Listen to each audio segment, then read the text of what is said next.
Would you be possibly worried about something similar happening over here? Do you know what? I think it's good that France have got so much money in terms of their clubs, because it's drawing away some of those players from the Southern Hemisphere that may be enticed to come here. Yeah. Which means we're getting to see more and more British youngsters play, which for both Wales, Scotland, Ireland and England is a lot better for our national sides. And you look at that England under-20 side, we're seeing those players play probably 2 or 3 years earlier in the Aviva Premiership than we would see. You look at Exeter, Slade, Hill, Knoll, all guys now that are ready to play for England. If they've been playing in a situation where you had superstars from around the world, perceived superstars on a pension, coming over to take their pension, playing instead of them, you're probably looking at their evolution being 3 or 4 years further down the line. So for England and for actually for the Aviva Premiership as well, it's a lot more entertaining. And just quickly, why we are on the Champions Cup coming up. Stefan Armitage, Nick Abendon, and if you were Stuart Lancaster, would you include him in the squad for the World Cup? I think Stuart's got to understand, and he probably does, he understands the ramifications of making that decision.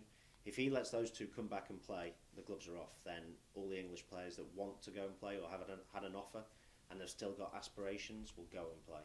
You look at Danny Cipriani, he was picked for that squad just to stop him from going to France. If you, from the outside, there'll be you ask Stuart Lancaster, he'll say, no, we want him to play. Well, if you want him to play, don't give him 3 minutes at the end of a game. That was a token gesture. And I think that players will see that, and very quickly you realise in sport that you're just a piece of meat. And apparently Toulon are going in for Quade Cooper. That would be a interesting signing. Well, they've had some good... I've just had a mental block. Who's the 12 for Toulon? What a mental block. No, not Bastro, who's 13. The Australian. I can't remember his name. Gitto. Matt Gitto, yeah. Matt Gitto, yeah. I suppose if you're looking for someone to replace Matt Gitto, then Quade Cooper is a similar mercurial talent. And who knows how he would fit in to Toulon. We'll find out, maybe. Yeah, moving on to the Aviva Premiership. There's been a bit of a breakaway in some tight recent weeks this weekend to kind of set the top 6. Who do you think's battling for them 4? Who do you think will make the 4? Well, I think that 3 of them are almost nailed on now. Northampton will finish first, you'd have thought. They probably only need 5 points now to finish first. I think Bath will finish second because they've got the easiest running. Surrey's potentially third, maybe second. It'll be close between those two. And then 4th place is going to be really close between Leicester, Wasps and Exeter. Exeter probably playing best out of those 3 sides, but have got the most difficult games remaining. And it's in Wasps' hands. If Wasps win both their home matches against Exeter and Leicester and win their final game of the season against London Irish, they'll finish 4th. And talking about all these youngsters coming through this year, who have been standout performers and you think putting their hand up to Stuart Lancaster for an outside shot of making that squad? Elliot Daly, you have to say, has been pretty immense. Unfortunately for him, we've found an outside centre in Joseph, but it'd be good to have them both. Henry Slade, again, I think has been brilliant. Dave Ewers, I don't know what he has to do to get picked for England. You watch him game in, game out, the guy is a man mountain. Pick him, he's brilliant. He's very similar to Haskell, actually, in a lot of ways, but just a bit bigger and a bit stronger. Haskell will hate me for saying that. He'll be in the gym now for the next 3 weeks, just trying to catch him up. So those 3 players in particular, but overall as a season on BT Sport, it has been probably the best one, I think, in the 10 years that I've been doing this. And seeing how close we are now coming into the final stages keeps it so entertaining. I just wish that London Welsh had been a bit more competitive at the bottom. And just mention there, obviously 10 years at BT Sport. How have you found it? Well, I haven't been at BT Sport for 10 years yet. I've been at BT Sport for 2 years. They've just offered me a 12-year contract. Okay. Do that again. You just mentioned broadcast, 2 years at BT Sport. How are you finding it? It's been brilliant. Hopefully we've added a little bit to the viewer.